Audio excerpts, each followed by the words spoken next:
déjà, je suis très heureux de pouvoir sortir un petit peu de mon confinement pour voyager partout dans le monde ce soir.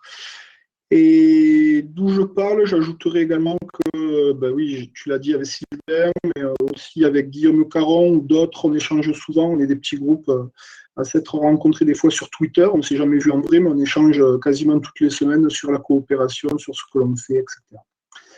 Donc c'est en parlant de mon expérience en classe et puis des échanges que j'ai avec ces personnes-là que je vais intervenir aujourd'hui. Le plan que j'avais prévu, hop, j'ai été trop vite. Là, c'est bon. Peut-être en 3 temps. D'abord, parler du travail en groupe.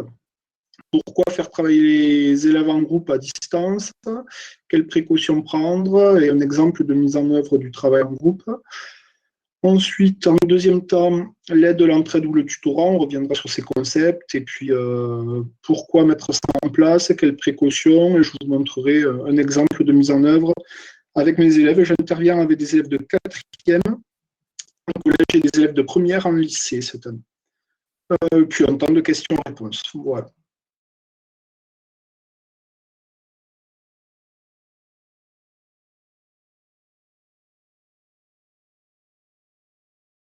Mais simplement, s'il y a une personne du groupe 1 qui peut nous résumer rapidement ce qui a été dit, en moins d'1 minute.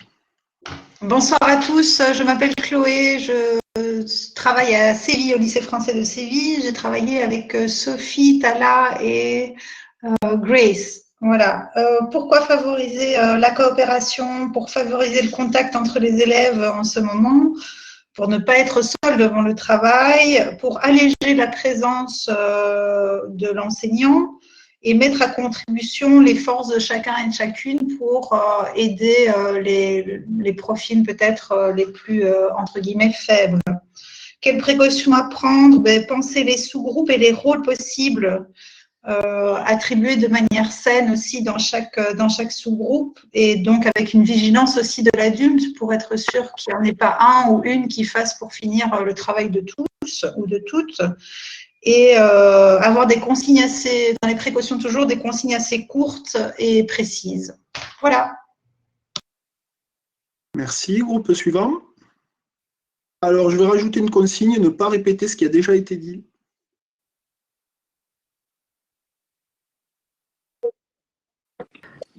Bonsoir, je m'appelle Dina, je travaille au lycée Alphonse de Lamartine, Tripoli, Liban. Donc, pour la première partie de la question, c'est pourquoi en groupe? De un, parce qu'on ne peut pas prendre toute la classe en même temps, c'est difficile à gérer. Et deux, parce que les échanges enrichissent. Et ça permet aux élèves d'avoir une interaction entre les élèves. Deux, quelles précautions? Là, les points de vue ont divergé. Est-ce qu'on forme des groupes homogènes ou est-ce qu'on forme des groupes hétérogènes? Quelle façon permet le plus aux élèves de s'exprimer et de produire? Merci. Merci. Groupe suivant. Oui, donc nous, on a dit que en fait, le travail de groupe, ça permettait de confronter les points de vue des élèves et d'acquérir de nouvelles connaissances. Et puis aussi, ça leur apprenait à écouter les autres et à prendre la parole aussi. D'accord. Merci. Notre groupe, Alima. Alors, je ne sais pas quel groupe j'étais, mais moi, j'étais avec Latifa. Et en fait, en plus de ce qui a été dit, nous aussi, on a un petit peu discuté sur comment doivent être les groupes, est-ce qu'ils doivent être homogènes ou hétérogènes. Et on a été coupé à ce moment-là. Mais sinon, on a dit à peu près ce qui a été dit avant nous. Voilà. Très bien. Merci. Est-ce que quelqu'un a quelque chose à rajouter? Juste une chose, moi je trouve intéressant de dire que en fait reprendre un travail de groupe, c'est travailler sur l'esprit de classe qui disparaît lors de cette phase de confinement. Cette idée de retravailler avec ses camarades et cet esprit de classe, il est vraiment important quand on installe des choses. Voilà, c'était juste l'idée principale du groupe dans lequel j'ai travaillé. D'accord, merci. Est-ce que quelqu'un d'autre a une dernière prise de parole? peut-être juste compléter de ce qui n'a pas été évoqué, c'est la dimension informelle de la réunion de certains élèves en format groupe pour s'entraider, évidemment toujours dans le même but. C'était Alexandra Rouy, Christelle Texier, donc du côté de Silvos au Gabon et en Espagne, où cette dimension de l'informel et de l'entraide entre les élèves visiblement est intéressante, mais comment l'exploiter ou comment peut-être en faire un atout dans la continuité pédagogique telle qu'on la vit aujourd'hui. Merci. Donc, ce que j'ai perçu dans vos retours, c'est qu'on ne parle pas tous de la même chose, en fait. On ne met pas tous la même chose derrière le mot travail de groupe. Alors, il y en a avec qui je me suis reconnu, du moins j'ai reconnu les définitions données par Sylvain Connac, et d'autres où on parlait davantage de travail d'équipe ou d'entraide. Donc, je vais revenir très rapidement sur les notions. Est-ce que vous m'entendez, Jérôme? C'est bon? Ça saccade moins que tout à l'heure? Merci. Donc déjà, pour ce que j'appelle moi le travail de groupe, c'est un moment qui a été formalisé par l'enseignant où on va regrouper des élèves. C'est une relation symétrique, c'est-à-dire qu'il n'y a pas un élève qui en sait plus qu'un autre. Alors effectivement, on tire les groupes au hasard, ça va assez vite. Et l'objectif premier du travail en groupe, c'est de créer un conflit cognitif, c'est-à-dire faire douter les élèves, mettre la pagaille. Le travail en groupe, ça ne dure pas très longtemps et ça sert à mettre la pagaille, à faire douter. Le fait de se mettre à plusieurs, ce qu'on appelle le conflit socio-cognitif, on s'aperçoit qu'il y en a d'autres qui ne pensent pas comme nous. Et parce qu'ils ne pensent pas comme nous, on va se mettre à douter de ce qu'on pense et puis l'enseignant va en plus en rajouter. Là, je ne le fais pas trop parce qu'on va essayer de gagner du temps et puis avec la connexion, ce n'est pas toujours évident. Mais on essaye de rajouter, savoir qui c'est qui a raison en fait dans tout ce qui a été dit. Et c'est parce qu'on n'est pas tous d'accord que finalement arrive le besoin de la leçon. C'est vraiment ça l'intérêt du travail en groupe. Et l'objectif premier, c'est celui-ci. Donc vous m'avez donné d'autres objectifs qui n'étaient pas peut-être les objectifs premiers, qui sont peut-être des conséquences. Mais en tout cas, sur le travail en groupe, c'est de ça que l'on va parler. Tout à l'heure, on parlera du tutorat, où cette fois-ci, c'est des élèves, il y aura une relation asymétrique, il y en a qui en sauront peut-être un peu plus que d'autres. Et ça sera organisé par l'enseignant. Donc voilà déjà pour les termes, je vous ai laissé un lien pour que vous puissiez, je ferai passer à Jérôme, pour que vous puissiez, pour qu'on puisse tous parler déjà le même langage. Donc moi je vais d'abord parler de pourquoi faire un petit temps comme on a fait là, comme on a vécu là, avec les élèves. Mais simplement parce que si je fais la leçon directement, si je fais la leçon sans avoir permis un temps de questionnement, mais je vais perdre une partie de mes élèves. Donc le but c'est d'entraîner un maximum d'élèves. Donc sur le travail en groupe, ça met un peu de temps à charger, voilà. Donc la mise en œuvre, je le fais comme vous venez de le vivre là. J'ai l'outil du CNED qui permet de poser une question et puis de faire des groupes de façon aléatoire. Et donc qui permet après d'avoir un petit temps d'apport théorique. Donc le travail en groupe est l'intention principale, je l'ai dit. La précaution prioritaire, le but, c'est de ne pas être d'accord. Parce qu'on a tendance, quand on se met à plusieurs, vous avez fait des retours, vous allez chercher un consensus. Alors que l'objectif premier du travail en groupe, c'est de ne pas être d'accord, c'est de créer le doute, le conflit socio-cognitif. Donc inconsciemment, on a tendance à vouloir chercher un consensus. Du coup, moi, je profite ensuite qu'il n'y ait pas de consensus entre les groupes pour faire constater qu'on n'est pas tous d'accord et créer ce besoin. En classe, je vais laisser un peu plus de temps pour créer le doute. Là, j'ai été assez rapide là-dessus, mais j'aurais pu relever des choses d'un coup à l'autre, vous questionner. Bon, le temps aurait défilé. À distance, c'est moins évident. Puis, je peux faire un petit sondage pour savoir si le travail en groupe s'est bien passé. Il y a des précautions, que tout le monde puisse s'exprimer, qu'on puisse ne pas être moqué, accepter des points de vue différents des autres, etc. Donc, vraiment, voilà un petit peu sur ce qui est le travail en groupe et ce que je pouvais en dire. Donc c'est vraiment pour aborder des notions nouvelles à distance, c'est pas évident, et le fait de faire un travail en groupe avant permet d'enrôler un maximum d'élèves puisqu'on se pose une question et le professeur va nous donner des réponses aux questions que l'on s'est posées. Donc ce qui surprend souvent les enseignants, c'est cette idée où l'enseignant va mettre la pagaille dans la tête des élèves. Donc, Voilà, en fait, on est sur une approche par situation problème, et alors ça n'a rien à voir avec les pédagogies coopératives, mais on est sur une approche par situation problème pour que toute réponse qui est à la leçon vienne répondre à des questions que se seraient posées les élèves. Et donc le but, c'est vraiment de mettre la pagaille. On ne rebondit pas forcément sur ce qui a été dit, on fait juste remarquer qu'ils ne sont pas d'accord et on cherche à savoir qui a raison. Donc, voilà. Donc sur le travail en groupe, possibilité de le faire avec tous les outils, vérifier les outils où on puisse mettre des groupes au hasard, c'est assez simple de mise en œuvre. La seule difficulté que j'ai rencontrée, les techniques comme aujourd'hui, certains n'ont pas des connexions suffisantes, donc en écrivant dans le chat, ça passe assez bien. Donc s'il n'y a pas d'autres questions, allez-y. Ah oui, j'avais pas vu la dernière. 5 minutes, oui, c'est court, tout à fait. Alors le but, c'est court, comme ça on n'a pas le temps de parler d'autre chose. C'est court également parce qu'on génère de l'incertitude. Et si on reste trop longtemps à se dire, mais mince, qui a raison, on n'est pas d'accord, etc., on risque de perdre les élèves les plus fragiles. Du coup, c'est extrêmement court. Et la mauvaise compréhension qu'on a du socio-constructivisme, c'est qu'on a tendance à croire qu'il faut laisser du temps pour que les élèves trouvent eux-mêmes la réponse. Ce n'est absolument pas ça. On a créé le besoin, et maintenant qu'il y a un besoin, l'enseignant peut assumer d'être l'expert et peut structurer les savoirs. Si on laisse les élèves trouver le savoir par eux-mêmes, on prend le risque qu'ils le structurent mal. Et puis ça va demander beaucoup plus de temps.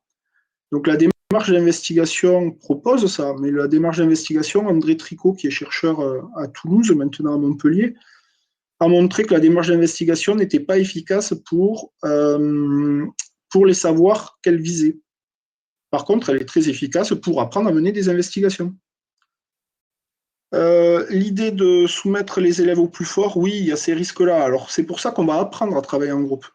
En fait, les premières fois où je les mets en groupe, je vais les mettre en groupe sur un jeu coopératif, enfin un peu en équipe plutôt, et puis on va s'apercevoir que certains ne vont pas apprécier le travail en groupe. Vous voyez aussi un petit sondage que j'ai mis, il y en a qui trouvent que le travail en groupe ne s'est pas du tout bien passé. Donc c'est après ce sondage qui est anonyme ou confidentiel, des fois moi je sais qui a répondu, mais les autres de la classe ne le savent pas. Ça permet d'en discuter. Pourquoi, selon vous, certains ont trouvé que ça s'était mal passé? Et c'est là qu'on va discuter. Il y en a qui n'ont pas laissé la parole, ou c'était une minorité et leur parole n'a pas été écoutée, etc. Et c'est dans ces moments-là qu'on va débriefer et qu'on va apprendre à travailler en groupe. Dire, bon, la prochaine fois, quoi, il faut faire attention. Alors oui, il peut y avoir des problèmes incluant plusieurs solutions. Simplement, l'idée de la situation problème, c'est que la réponse que moi j'attends en tant qu'enseignant, qui est la connaissance que j'ai ciblée, le cours que je veux faire, doit être la réponse la plus efficace au problème que j'avais posé. C'est ça qui crée le besoin de cette nouvelle connaissance. Sinon, on va rester sur les connaissances que l'on avait. Pourquoi apprendre quelque chose de nouveau si on peut le résoudre autrement? Alors ensuite, l'apport de connaissances, je sais qu'on peut le varier. On peut dire, bon, alors la connaissance, vous l'avez dans le livre, je vous propose d'aller le lire et on en discute la prochaine fois. Ou vous avez une capsule vidéo à regarder à la maison, on peut faire une classe inversée. Et ça se prête bien aussi au mode à distance, mais ensuite, il faut un temps si on dit, vous regardez une capsule vidéo à la maison, c'est au moins leur demander de repérer les mots qui leur paraissent importants, de chercher des exemples pour ces mots. S'ils ne trouvent pas un exemple, c'est des mots qu'ils ne comprennent pas encore, sur lesquels on va revenir lors de la prochaine classe virtuelle. Le nombre maximum d'élèves dans un groupe, 4. Au-delà, on a tendance à laisser faire les autres. Et le fait que ce soit tiré au hasard et que ça change souvent et que ça ne dure pas longtemps, fait qu'on n'en veut pas au hasard. On sait que, alors qu'au professeur, on peut lui en vouloir de nous avoir séparés. Ou si on laisse les élèves choisir leur groupe, il y a les élèves qui n'en ont pas, et là, c'est le groupe, on les met ensemble et c'est le groupe de la mort. Donc, sur des travaux très courts comme ça, le hasard, ça va très bien. Moi, je donne des cartes en classe, les 4 rois se mettent ensemble, les 4 dames ensemble, etc. Et ça va assez vite. Donc, moi, là, j'étais bloqué à 8 groupes. Après, il y a aussi le nombre de groupes pour les retours en classe. Donc, disons qu'en un quart d'heure, on crée le besoin de la leçon. On a encore 10 minutes pour faire la leçon et ça nous laisse du temps après pour s'exercer. Alors Zoom, je ne m'y suis pas encore aventuré, donc je ne saurais pas vous répondre sur les aspects techniques. Mais en tout cas, moi je peux vous dire qu'au niveau technique, si vous faites un choix d'outils, faites-le s'il permet un tirage de groupe au hasard, ça ce sera un critère de sélection, mais je ne suis pas compétent pour sélectionner les différents outils. J'ai eu la chance d'utiliser celui du CNET qui fonctionnait bien. Assigner des rôles, oui, c'est ce que je fais au début où on apprend à travailler en groupe. Du coup, il va y avoir un responsable de la parole, un responsable de la consigne pour s'assurer qu'on est bien dans le travail qui a été demandé, qu'on n'est pas en train de faire autre chose. Un responsable du temps. Donc, on peut avoir des responsabilités sur le travail en groupe. Et ça, c'est une béquille que je donne au début, mais ensuite, je ne la donne plus pour voir si on arrive toujours à travailler en groupe. Donc, dans les premiers sondages, le travail en groupe ne s'est pas bien passé. C'est là que je propose. Je ne donne jamais les rôles avant que le besoin n'ait été créé. Sinon, ils ne comprennent pas pourquoi on leur donne ces rôles-là. Donc, un groupe, ça commence à 2. Alors ensuite, juste une dernière chose, si on ne veut pas faire du travail en groupe, on peut quand même créer le conflit cognitif par de la pédagogie dialoguée, c'est-à-dire on pose la question, il y en a qui donnent des réponses, elles sont justes, elles sont fausses, je ne rebondis pas, et moi j'accentue après pour dire, bon, mais alors finalement, qui c'est qui a raison, et puis des fois je vais ajouter une bêtise, alors ça c'est surprenant quand les enseignants voient ça au début, mais je vais ajouter une bêtise pour faire douter les élèves encore plus, une aberration, etc., pour vraiment les faire douter et créer le besoin de la leçon. Donc l'intérêt ensuite, par contre, que j'ai vu dans le travail en groupe, c'est que par petits groupes, on s'exprime plus facilement qu'en classe entière. Donc, classe virtuelle à 30, pour prendre la parole, c'est compliqué. Dès qu'on est 4, pour prendre la parole, ça va être beaucoup plus simple. Voilà, ben, je vous propose de passer au temps 2. Merci pour l'échange. Donc, sur le temps 2, je vais vous proposer un petit sondage auquel vous allez pouvoir répondre de 4 façons. Réponse 1, vous êtes tout à fait d'accord avec l'affirmation que je vais donner. Réponse 2, vous êtes plutôt en accord. Ou réponse 3, vous êtes plutôt en désaccord. Et réponse 4, vous n'êtes pas du tout d'accord avec l'affirmation que je vais donner. Donc, je vais préparer un petit sondage. Hop. Et les questions vont apparaître ici. Il y a 2 questions. La première question, voici une affirmation. Laisser coopérer les élèves est le meilleur moyen d'accentuer les inégalités. On entend parfois ça. Êtes-vous tout à fait d'accord, plutôt pas d'accord, ou pas du tout d'accord? C'est parti. Vous avez quelques secondes pour répondre. Voilà, fin du sondage. Vous devez le voir apparaître à l'écran. Donc déjà, on voit qu'on n'est pas d'accord. Donc encore un conflit socio-cognitif. Et finalement, moi, je suis plutôt d'accord, voire tout à fait d'accord avec ce qui vient d'être dit. Alors pourquoi? On va le voir juste après, je vais le développer après, mais effectivement, si l'enseignant n'est pas formé et si les élèves ne sont pas formés, la coopération va être une pédagogie pour bons élèves. Et les autres vont se retrouver encore plus en difficulté, parce qu'ils n'auront pas les codes pour se retrouver dans les dispositifs proposés. Deuxième affirmation. Alors, je vais refaire un sondage. Donc, un élève qui... Est-ce que le tutorat, c'est un élève qui sait, qui va aider ceux qui sont bloqués? Donc, même principe que tout à l'heure. C'est une affirmation. Est-ce qu'on est d'accord ou pas? C'est parti. Et ce serait la définition du tutorat. Est-ce que c'est la définition du tutorat? Est-ce que vous êtes d'accord ou pas d'accord? Alors, merci. Voici les réponses qui s'affichent. Là encore, conflit socio-cognitif. On n'est pas tous d'accord. Et vous dites en majorité, la majorité n'a pas toujours raison. Tout à l'heure, elle avait tort. Et à nouveau, là aussi, je leur dirais que moi, je ne suis pas tout à fait d'accord avec cette définition-là. Alors, en fait, pourquoi? Oui, il y a une dissymétrie. Il y en a un qui sait et pas forcément l'autre. Mais en fait, celui qui sait, si je prends un exemple, je suis professeur de mathématiques, et puis on est en train de faire un exercice sur le théorème de Pythagore. Eh bien, celui qui sait résoudre, calculer une longueur à partir du théorème de Pythagore, par exemple, c'est pas forcément celui-là qui va aller aider parce qu'il n'y a pas besoin de savoir faire cet exercice pour aider dans la majorité des cas. Dans la majorité des cas, celui qui aide a appris à aider. C'est là qu'il est compétent. Il est compétent parce qu'il a appris à aider. Et les premières choses qu'il va faire quand il va aider, il va poser des questions. Et les premières questions qu'il va poser, c'est quelle était la consigne du professeur, quel est le travail qu'il y a à faire. 6 fois sur 10, allez, 7 fois sur 10, ça va suffire pour débloquer l'autre personne. Donc le tutorat, des fois, il dure 30 secondes. Ça peut être très court. Le tutorat, c'est assez ponctuel et très souvent, c'est sur une consigne. Donc n'importe qui a écouté la consigne, même si ce n'est pas résoudre le problème, peut permettre à l'élève, peut débloquer un camarade. L'autre chose, c'est qu'il ne va pas aller aider sans que l'autre personne ne demande de l'aide. Parce que s'il va prendre l'initiative, tiens, moi ça je sais faire, je vois que mon copain est embêté, je vais aller l'aider. Simplement, là, il va y avoir plusieurs mécanismes qui vont jouer. Le fait qu'il se place un petit peu au-dessus d'eux, moi je sais, toi tu sais pas.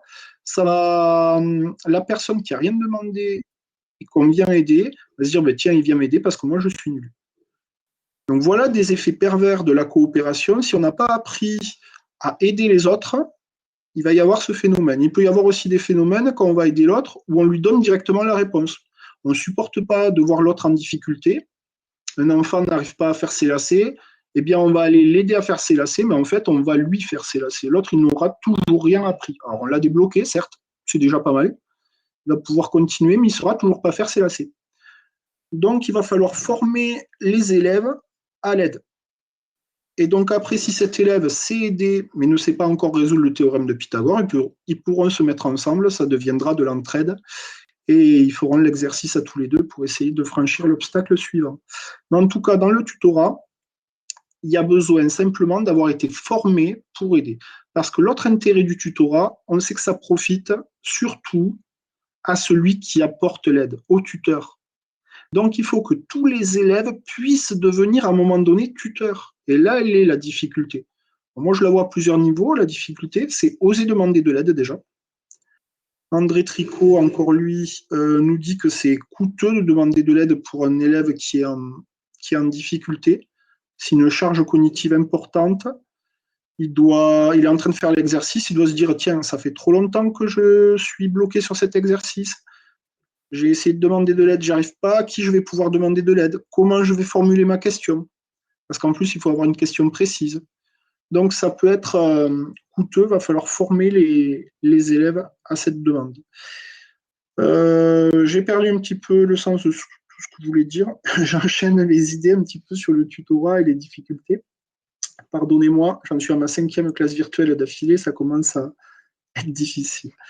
Donc, en tout cas, ce que je voulais dire, le tutorat sert surtout à débloquer et il va falloir former les élèves pour éviter que ça ne profite qu'au meilleur. Ah oui, voilà, donc c'est la réciprocité, c'est-à-dire qu'à un moment donné, tous les élèves doivent pouvoir devenir tuteurs. Bon, on doit pouvoir devenir tuteur pour répéter une consigne. Ça, c'est quelque chose qui est à la portée des élèves pour peu qu'on se sente en sécurité dans la classe. Voilà pour ce point-là. Et donc, je voulais revenir un petit peu avec vous avant un temps de questions-réponses sur les concepts. Je les ai passés rapidement. On a vu que le travail en groupe, l'intention principale, c'est de susciter du doute et du questionnement. Et la précaution première auquel il faut faire attention, c'est de ne pas être d'accord. Donc là, on vient de parler du tutorat. Sauriez-vous me dire quelle est l'intention principale du tutorat et quelle est la précaution prioritaire? Donc, je viens de parler. Ne pas tomber dans une relation enseignant-enseigné. Intention principale, débloquer l'élève. Ok, on valide. Donc, intention principale, débloquer l'élève. Donc, débloquer l'élève. Et qu'est-ce qu'il y a marqué? Précaution. Bon, la précaution principale, c'est de veiller à ce qu'il y ait de la réciprocité, en fait. Que tout le monde puisse aider à un moment donné. Donc ici, c'est débloqué. Alors, il y a plusieurs précautions, hein, c'est vrai ce que vous dites. Mais il faut veiller à la réciprocité, c'est-à-dire que s'assurer que même les élèves les plus en difficulté puissent à leur tour être tuteurs, puisque ça profite davantage aux tuteurs. Et voilà. Et en fait, les autres précautions dont vous me parlez, ça rentre dans le cadre de la formation au tutorat. Ils ont été formés, donc en général, ils ne vont pas tomber dans les écueils que vous avez cités. Par contre, nous, on va devoir veiller à ce que tout le monde puisse être tuteur. Voilà quelle est ma... Alors là, on est dans le cadre de la classe quand on fait ça. Pour le faire à distance maintenant, je vais en parler juste après, mais c'est un petit peu compliqué parce que je ne peux pas le vérifier, ça. Donc ça, à distance, je vais être un peu bloqué. Je risque d'être souvent au niveau de l'aide et de l'entraide.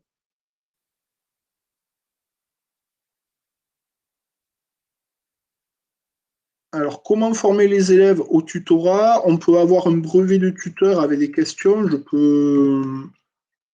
vous invite à aller voir sur les travaux de Sylvain Connac.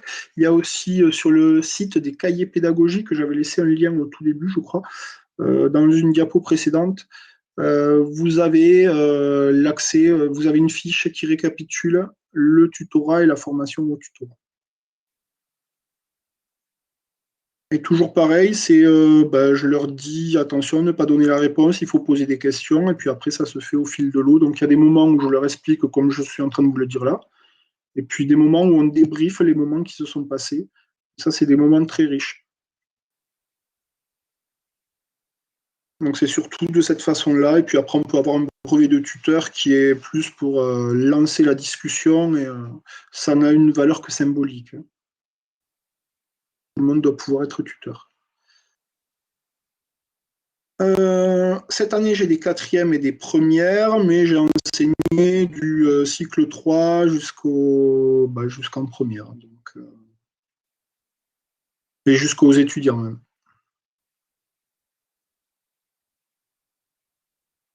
Alors, avant d'aller un peu plus loin sur le tutorat, je voudrais juste préciser l'aide et l'entraide. Et puis, parce que c'est très ressemblant finalement. Et puis, on revient sur ces trois notions qui se mélangent et se complètent.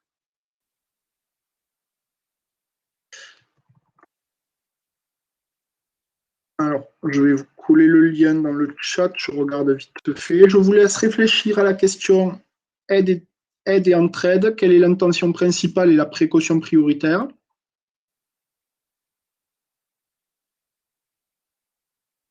Deux minutes.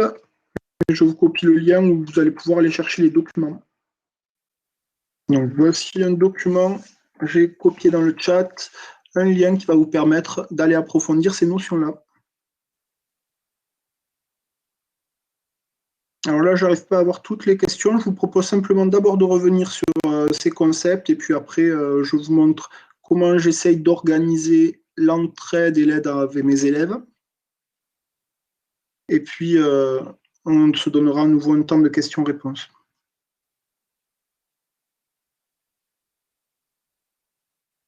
Donc, sur l'aide et l'entraide, en fait, l'aide, on va être sur la même chose que le tutorat. Ça sert à débloquer. Simplement, l'élève n'a pas appris à aider. C'est la seule petite différence, ça n'a pas été fait par l'enseignant. Donc là, le principal écueil, il faut vraiment, la chose première à laquelle il faut faire attention, c'est de faire en sorte que ce soit vraiment à l'initiative de celui qui aide. Donc je suis en train de parler de la précaution ici, à l'initiative de celui qui aide, et là aussi, ça sert à débloquer. Ensuite, pour l'entraide, cette fois-ci, il n'y a pas de dissymétrie, c'est-à-dire qu'il n'y en a pas un qui en sait plus que l'autre. C'est juste des élèves qui s'associent face à une difficulté. Surtout, je ne l'ai pas précisé tout à l'heure, mais à chaque fois, si un élève préfère travailler seul, on ne l'oblige pas à travailler seul. J'aurais pu vous demander tout à l'heure, si vous refusiez de travailler en groupe, vous auriez pu rester seul pour résoudre le problème. Donc sur l'entraide, on décide de s'associer, c'est une possibilité, sous condition. La précaution, c'est s'assurer de l'investissement parce qu'il faut savoir refaire tout seul. Donc ici, ensuite, OK, mais il faudra savoir refaire seul. Donc on se met à plusieurs pour faire ça. dans le but de savoir refaire tout seul. Voilà, et puis j'avais parlé du travail d'équipe, on n'en a pas parlé, mais c'est juste parce qu'on le confond souvent avec le travail de groupe. Donc dans le travail d'équipe, on est plutôt sur une intention de développer des compétences au travers de projets. Cette fois-ci, il y a d'autres façons de constituer les équipes, notamment avec des sociogrammes, mais ce n'est pas le but de cette soirée. Et là, il faut vraiment veiller ici à ce que dit Philippe Mérieux, entre la différence entre la tâche et l'objectif. Vraiment faire attention que le projet que l'on est en train de faire ne l'emporte pas sur les connaissances qu'il est censé développer. Donc, si je résume un petit peu ce que j'ai dit, comment je mets ça en place, l'aide, l'entraide et le tutorat. En classe, je vais vous montrer 2 minutes dans ma classe. Et puis, ensuite, on va voir à distance comment on pourrait faire. Cette fois-ci, rentrer dans la classe de Cyril, une classe de 4e dans un collège à Toulouse. Alors ça, vous allez retrouver sur un parcours magistère. Il s'agit de montrer une organisation sous forme de tutorat. Ceux qui savent ce qu'ils ont à faire, un soleil. Si vous ne savez pas ce que vous avez à faire, un nuage. Si vous avez besoin d'aide. Et si vous n'avez pas envie de travailler, la pluie. J'ai pas envie de travailler, j'ai besoin d'aide pour travailler. Je sais ce que j'ai à faire. 3, 2, 1, c'est parti. Pas de pluie. Ceux qui ont besoin d'aide, vous venez me voir. Et les autres, c'est parti. Allez.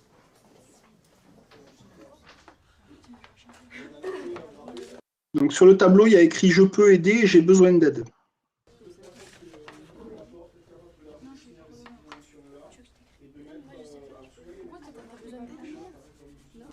Vous retrouverez ceci dans un parcours magistère. Ça a été fait par Canopé.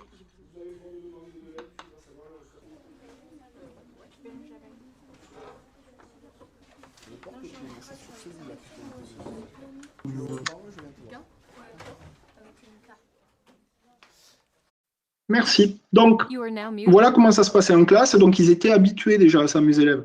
Et bien, ce que j'ai fait, c'est que sur l'ENT, il y a un PAD, donc un traitement de texte collaboratif.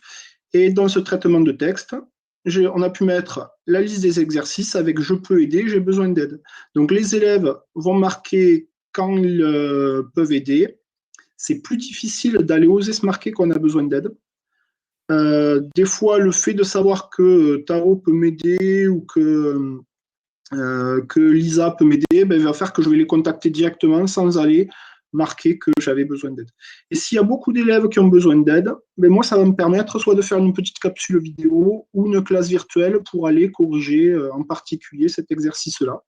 Donc, ça me permet aussi d'identifier les endroits où ça bloque le plus. Voilà un petit peu comment je fonctionne en distance, ce qui fait qu'il y a des moments de tutorat prof-élève avec des classes virtuelles, des fois avec 1 ou 2 élèves. Des fois, je fais avec des enregistrements vidéo où ils peuvent aller revoir en moins de 3 minutes une correction d'exercice. Et sinon, ils s'entraident. Alors, quand ils s'entraident, il y en a qui passent par Snapchat, par Zoom, par WhatsApp, tout ce qu'ils veulent. Mais en fait, il y avait déjà des échanges entre beaucoup d'élèves. Là, je permets juste d'avoir une vue dessus et de faire en sorte que personne ne soit isolé. C'est-à-dire qu'un élève qui n'aurait pas de copains puisse au moins aller identifier 1 ou 2 personnes qu'il pourrait contacter. Donc voilà un petit peu sur ce que je proposais au niveau de l'aide, de l'entraide ou du tutorat avec mes élèves actuellement. Alors en groupe ou groupe classe, je ne sais pas. Ce que moi, quand j'ai une classe virtuelle, c'est avec la classe entière, et puis après, dans la classe entière, on peut faire des petits groupes de besoins. Donc, les groupes que j'ai fait tout à l'heure au hasard, j'aurais pu aussi ouvrir des salles par groupe de besoins. Ils peuvent, certains, aller travailler sur une notion ou un exercice, pendant que d'autres vont travailler sur une autre notion.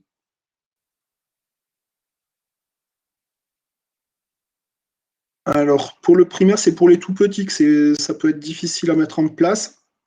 Mais à partir du cycle 3, j'ai mon enfant qui est en cycle 3 aussi, j'y suis intervenu pour faire des sciences depuis quelques années. C'est possible, le seul inconvénient, il est technique, c'est-à-dire que moi actuellement, j'ai entre les 2/3 et les 3/4 de ma classe. Là, je viens de lister sur 64 élèves en première, il y en a 9 dont je n'ai aucune nouvelle. Donc je vais on va leur téléphoner avec les professeurs principaux. Enfin, là, c'est parce que c'est le retour des vacances. Hein. On avait 15 jours d'interruption et il y en a dont on n'a pas de nouvelles, ils n'ont pas rendu de travail. Donc, ceux-là, ça m'est arrivé de faire des mini-tutorats par téléphone. J'ai téléphoné déjà une dizaine d'élèves. Par rapport au point fermé, pas envie de travailler, oui. Alors, c'est pas le point fermé, c'est la pluie. Le point fermé, c'était j'ai besoin d'aide. La pluie, ça, c'est important. Hein. Les émotions, donc, pour les émotions, vous m'avez vu, je leur fais faire la météo. Ben là, on peut le faire sur un outil comme la classe du CNED. Il y a moyen de changer ces émoticônes. Et donc, sur son profil, on peut mettre un personnage qui rit, un personnage qui pleure très facilement. Donc, moi, ça me permet d'avoir une interaction avec eux, de savoir un petit peu comment ça se passe de l'autre côté. Et quelqu'un qui n'irait pas bien, il a certainement ses raisons de ne pas aller bien. Et donc, des fois, c'est grave. Hein. Des fois, juste le fait d'avoir exprimé, non, je suis seul en ce moment, ça se passe pas bien, ou je me fais taper chez moi, ça peut être assez compliqué. Donc, c'est des élèves, soit ils disent devant toute la classe, ils veulent s'exprimer et puis ça suffit, soit ils veulent pas s'exprimer, je leur propose de les contacter après. Et donc, j'ai eu des élèves qui m'ont des fois dit, voilà, moi, il y a ma maman, elle est en rechute de son cancer, ça va pas. J'ai mon beau-père qui me viole. Donc, j'ai eu des fois des choses très, très difficiles à gérer. Alors là, c'est assistante sociale, infirmière, accompagnement de l'enfant. Donc, les enfants peuvent avoir de bonnes raisons de ne pas pouvoir travailler. Faut se méfier de tout ça. Ouais, parce que l'inconvénient des petits groupes, c'est qu'ils vont arriver à un consensus. Alors que moi, ce qui m'intéressait, c'était de ne pas être d'accord. Et donc, c'est parce qu'il y a plusieurs groupes que le désaccord va apparaître. Dans le groupe, au début, on n'assume pas de ne pas penser comme les autres. Et donc là, la possibilité du dispositif, puisqu'ils ont été mettre dans le pad, on peut créer donc des groupes sur les classes virtuelles du CNED. Je peux créer des groupes au lieu d'affecter les personnes de façon aléatoire. Je vais dire, tiens, ceux qui ont besoin d'aller revoir le théorème de Pythagore, ça sera le groupe 1. Ceux qui ont besoin de retravailler sur le calcul littéral, ce sera le groupe 2. Ceux qui ont besoin de voir comment on résume un cours, ça sera le groupe 3. Et c'est eux qui vont choisir les groupes dans lesquels ils vont travailler pendant une dizaine de minutes. Et ensuite, on va pouvoir tourner d'un groupe à l'autre. Si personne ne peut aider, il me liste les questions et j'y réponds. Après qu'on est en classe entière, je réponds aux questions qui m'ont été envoyées. Donc, il y a un responsable qui prend des notes et qui m'envoie ça. Et donc, c'est traité après, où je définis une classe virtuelle de 20 minutes, un quart d'heure, 20 minutes. Je fais un groupe de besoin d'une classe virtuelle, un quart d'heure, 20 minutes. J'ai des plages d'1 heure à 2 heures de cours successives. Donc, je ne fais pas 1 heure de classe virtuelle avec eux. Je fais 3 petits bouts de 20 minutes. Donc, toutes les 20 minutes, c'est autre chose que l'on est en train de faire. Voilà, merci à ceux qui doivent nous quitter. Ouais, merci tout le monde.